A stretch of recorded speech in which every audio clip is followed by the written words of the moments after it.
Good evening, everyone. I'm Dr. Sabina Pillai, and today I'll be talking to you about critical language thinking in the English language classroom. I wear many hats. I teach in a Delhi University college.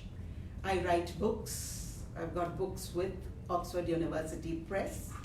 I was a civil servant and a broadcaster and newscaster.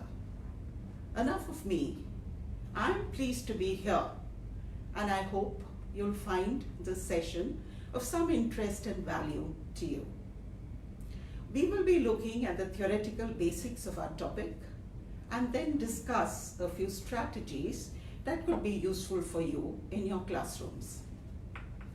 So first, let's locate ourselves within the context. Given our present situation, teachers are aware of the need to develop 21st century learning skills in their learners. This is an international mandate given to all educators around the world. The onslaught of the digital revolution has made it imperative for every profession to make sure that their stated objectives and outcomes deliver on the dot. To quote Donald Schwann's reflective practitioner, the need to reflect in action and reflect on action has become a part of every teacher's drill. This implies that the teacher must be a critical thinker herself to achieve any success. A manifestation of this would be the shift from teacher-centered classes to learner and learning-centered classes. They have become the norm in most institutions today. The focus in ELT pedagogy has shifted to communicative language teaching with more emphasis on fluency than accuracy and complexity to begin with. Strategies like task-based learning and teaching, connecting prior knowledge to new learning, asking open-ended questions, group and pair work have also become constants in the classrooms today. A quick look at 21st century skills would help us here. There are three sets. The first set, called the learning skills, have what is known as the 4 C's. The second set is the literacy skills, which is basically digital literacy. And the last one are the life skills. Coming back to the learning skills, let's look at the 4 C's. Top of the heap is critical thinking. Creativity follows, and then you have collaboration and communication. It is clear that the 4 C's of 20th century skills have a strong language focus.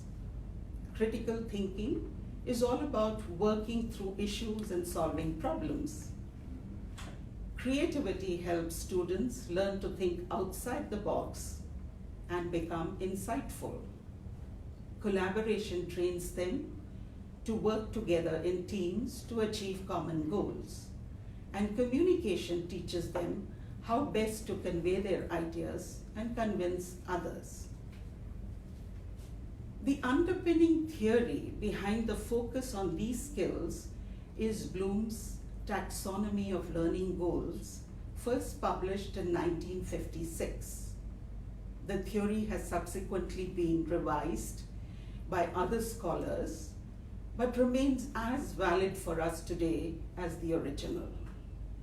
A quick look at it tells us that Bloom had highlighted 3 domains for every educator to focus on in the classroom. What are these? The cognitive, which is to do with knowledge, the affective, which is to do with attitudes, beliefs, feelings, and the psychomotor, which is to do with your practical skills and mental agility. This brings to mind the popular adage of, I hear and I forget, I see and I may remember, but I do and I understand and learn. Moving to the cognitive domain, we know that it has 6 levels of learning objectives. Visually, it's depicted as 6 levels on a pyramid or 6 steps on an ascending stairway. The lowest levels of the pyramid are called the lowest order thinking skills, or LOTS as we know them. And we look at the higher order thinking skills above that, known as HOTS. Critical thinking, if you notice, lies right in the middle of the triad of the 3 higher order thinking skills. It sits in the middle between the skill of analyzing and the skill of creating. A quick recap of Bloom's 6 levels of the cognitive domain would be useful for us. At the bottom of the pyramid is the skill of remembering, following which comes understanding and applying. These are skills which every teacher, every student over the years has been conversant with. The focus in today's world, however, has moved from the lower 3 to the higher 3, and that is where we locate critical skills today, critical thinking skills today. Looking at the attributes, let me give you a list. It is a fairly long list, but let's look at a few prominent skills that it includes. It's an intellectual skill set that helps you solve problems, evaluate, test, look for evidence, judge based on criteria. It gives you agency to build, steer, drive, synthesize arguments. It challenges you. It makes you question assumptions. But it is not criticism. It's never negative. It helps you see multiple perspectives, consider all views, but not accept all views. It makes you active in any proceeding. It helps you prioritize, categorize, integrate, deconstruct knowledge. It teaches you to compare, contrast, derive, infer. It makes you recognize patterns. It makes you check veracity. It makes you skeptical. It makes you reflect. It gives you a belief that you must have reasons for every argument you make. And finally, a very important one is it teaches you to differentiate between opinion and fact. One can see that critical thinking has a unique affinity to the language classroom. As John Hughes says, communicative language tasks require critical thinking as compared to by-rote memorization. While vocabulary has to be memorized, communicative tasks will need critical choices made in verbal and paralanguage to signify the intended meaning. Questioning and studying texts for their authenticity and source would become as important as the text itself. We can then surmise that critical literacy can be built into the language classrooms quite seamlessly. According to Duddeney, Hockley, and Pegram, the students we teach will need the ability to evaluate documents by asking critical questions, assessing credibility, comparing sources, and tracking the origins of information. This is an important reason for fostering critical thinking, as the scientific inquiry-based technique eschews personal biases and prejudices. It helps students in developing character and the courage of conviction in taking a viewpoint. critical literacy has been a big part of the English and other language classrooms, putting the teacher in a very privileged position of teaching young minds to think critically.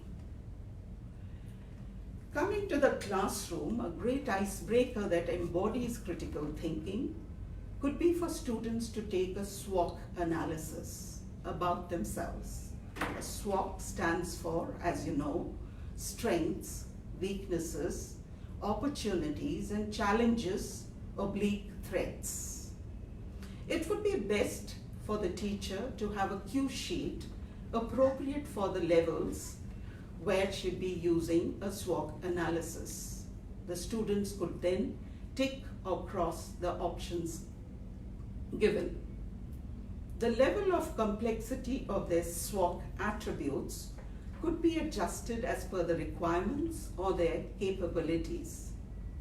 Younger classes could be given simpler or shorter versions to enumerate their strengths, weaknesses, opportunities, and challenges. They could then discuss their respective SWOT with their learning partners and critically assess their performance. Questions on their own judgment of their language proficiency levels should be included, which later the teacher could take up on an individual student with every student.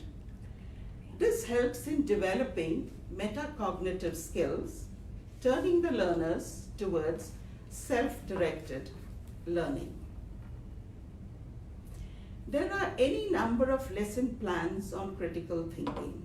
I'll touch on 3 which I would consider for junior classes because they all activate the 3 learning domains that Bloom talks about: the cognitive, the affective, and the psychomotor domains. This is an activity which uses flashcards. You could have flashcards with the 4 seasons of the Indian year: spring, summer, monsoon, and winter. Make 4 matching columns on the blackboard. Keep the cards face down on the table and have each child come and take a card. Shuffle the cards after every use. The task is to name anything to do with the season they pick and write it in the column if correct. So words like thunder, lightning, rain would figure in the column to do with monsoon. Apart from the fun and active learning elements, the blackboard would have a large vocabulary list by the end of the activity. You could build on this by adding different levels of activities using the vocabulary generated. What would be the critical thinking skills in this activity? You would have activated the skill of categorization, of personalizing learning, and vocabulary building. The other 2 activities for junior classes could be circle time and walk a talk.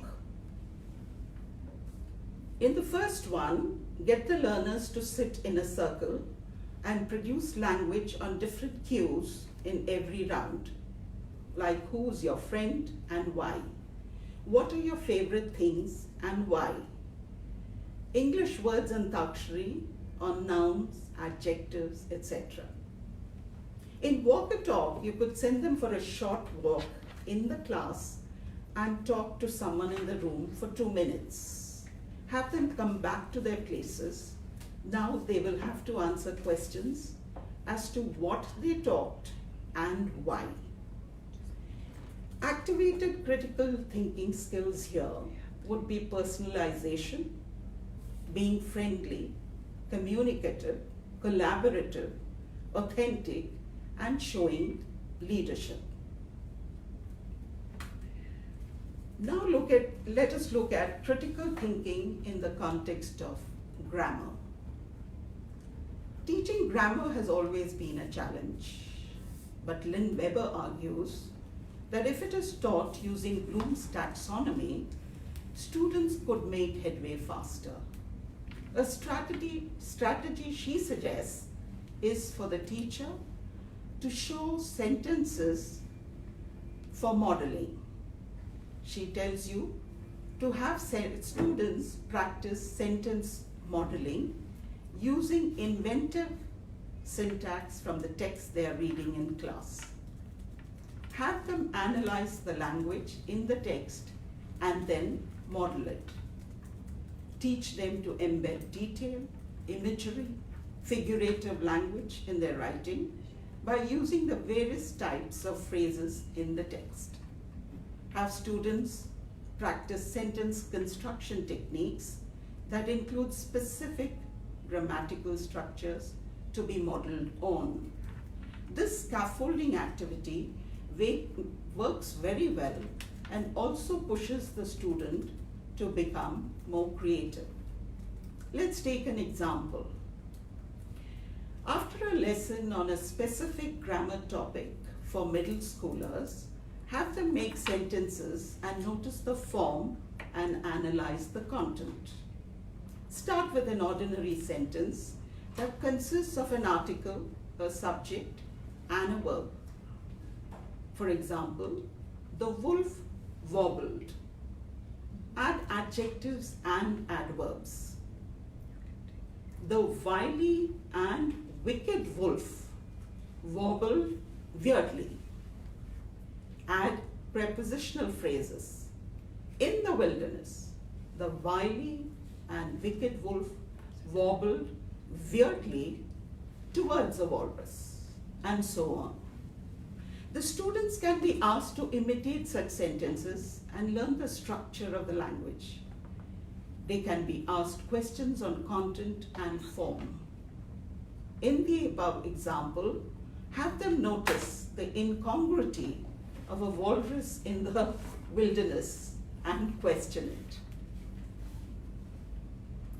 There is a great deal of literature on critical thinking activities available. They include recognizing context and appropriacy, sentences being unscrambled, imitated, combined, expanded, filling in gaps of information, discrete items, correct use of chunking to improve meaning, storytelling, reading and writing, debating, reporting, and so on. How do we develop a critical thinking mindset in our classes? This is especially important now in the times of fake news. The following exercise would be suitable for older students. I call it check the statement and the source. Let's look at the following statement, in quotes. Selfitis, the obsessive need to post selfies, is a genuine mental disorder, say psychologists, unquote. The source is a leading newspaper, and students have to choose one of the cues given. Definitely true, probably true, show me the proof, definitely false, probably false. Ask them why they chose the option they did, and then ask whether their answers would be the same if the source was a personal blog or a WhatsApp message. Why? Let them formulate their answers after due consideration. Another important strategy is to harness prior learning to connect the students to new content. The lack of adequate prior knowledge in many students impedes their ability to learn well. Teachers do not pay attention to this basic tenet of the learning process and erroneously believe that the students have the ability to learn what is being taught. Research, however, suggests the contrary. It is a wrong assumption, as learning is influenced as much by students' background knowledge as by the new instruction they receive. A strategy to counter this could be to use a simpler version of the KWL worksheet, that is, what you want to know, what you want to know, and what you have learned, to include this important input into your teaching. To give you an example, make 2 columns on the blackboard with 2 headings, what I know and what I don't know. Suppose you were teaching the poem Caged Bird by Maya Angelou. You could have questions on the poetess, her background, civil liberties, oppression, feminism, and so on. This would help you in determining your point of entry into your teaching, as also, very importantly, tell you if the students have any misconceptions about the topic or the theme. This brings me to my next point, and that is background knowledge and vocabulary. The recent emphasis on developing background knowledge by teaching key vocabulary echoes research findings from the cognitive sciences. Here, it would be useful to recall Paul Nation's theory of the learning burden of new vocabulary and how to reduce it in our learners. His method of focusing on meaning, form, and use of a new word, connecting it to background knowledge if needed, is sure to make the learner more critically aware and therefore more receptive. Let me expand on Nation's theory. His example of teaching the word friend to a native Thai speaker bears quoting here. Friend has a few pronunciation difficulties for a Thai speaker, namely the R sound and the 2 consonant clusters of FR and ND. But they may not be so much of a problem by the time this word is learned. The spelling of the word is not wholly predictable. If the learners heard the word friend, they would write it as F-R-E-N-D since the I is silent. Therefore, the teacher must focus on the IE part because that needs attention. Friend is not a loan word in the Thai language, so learning is needed here. Attention to its prefixes, suffixes, derivatives are also important for the teacher to keep in mind. The Thai language has a word that is roughly similar in meaning to friend, piyuan.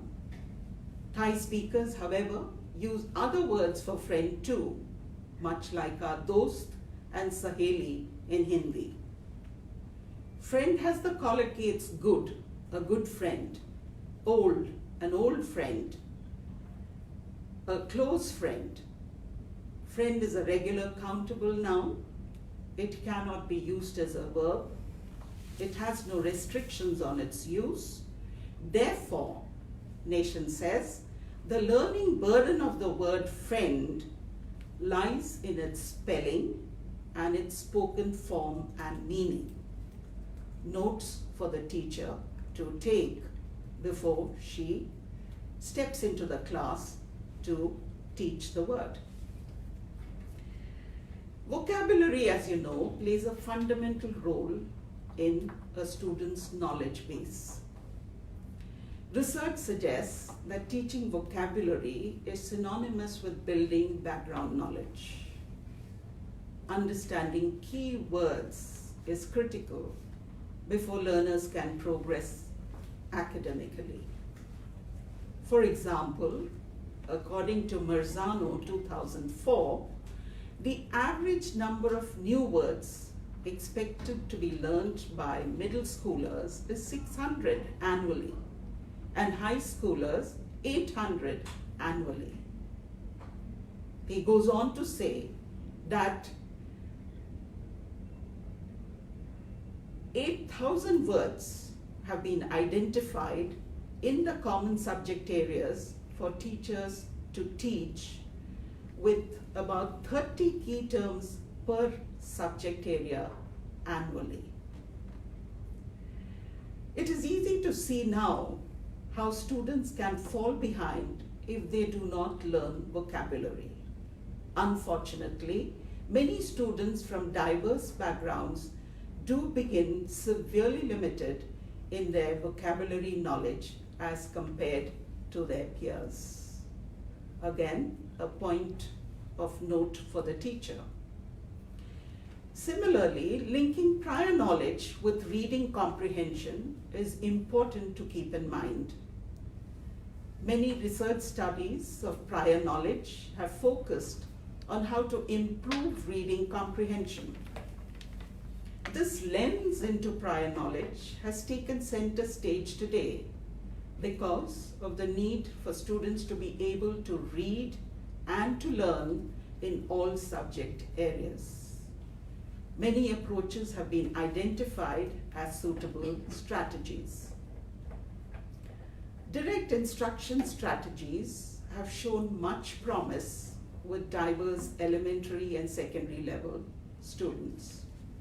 Examples of such techniques include vocabulary instruction as nation's example, introducing difficult concepts contained in a text before reading, providing plot and character synopses before reading a narrative text, and identifying the muddy portions during the recap.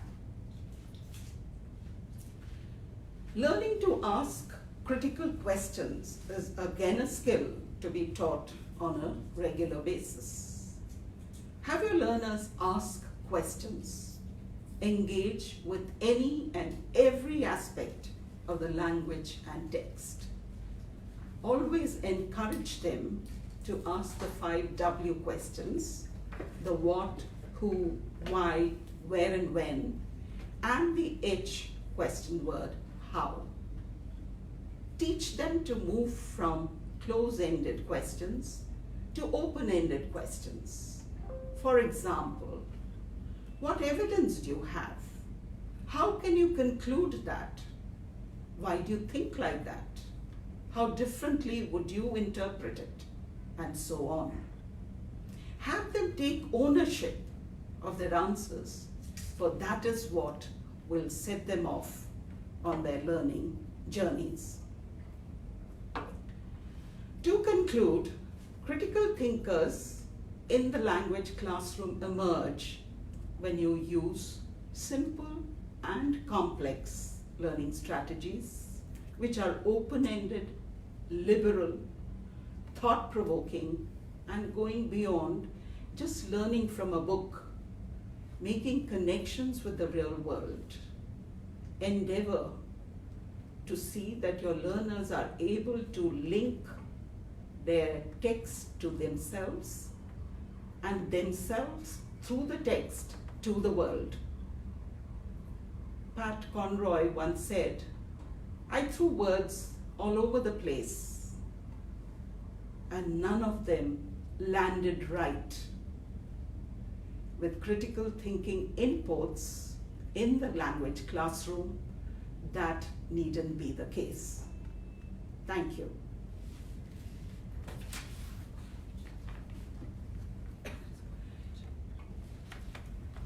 I think there are a few questions that have come in. Let me just have a look.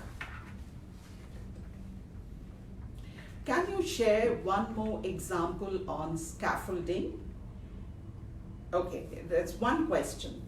Yes, scaffolding, I hope you understand what scaffolding is. It's basically the teacher providing an input which explains to the student the way forward through example.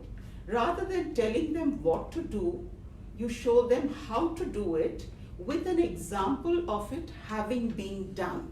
So you could actually use scaffolding in everything you do in your class, and with special reference to critical thinking, because it is actually a journey that the child holds your hand right at the start, after which he is able to fly on his own.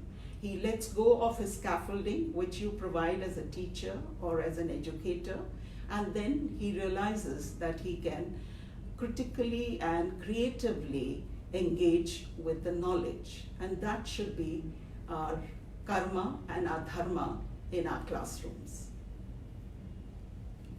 Thank you.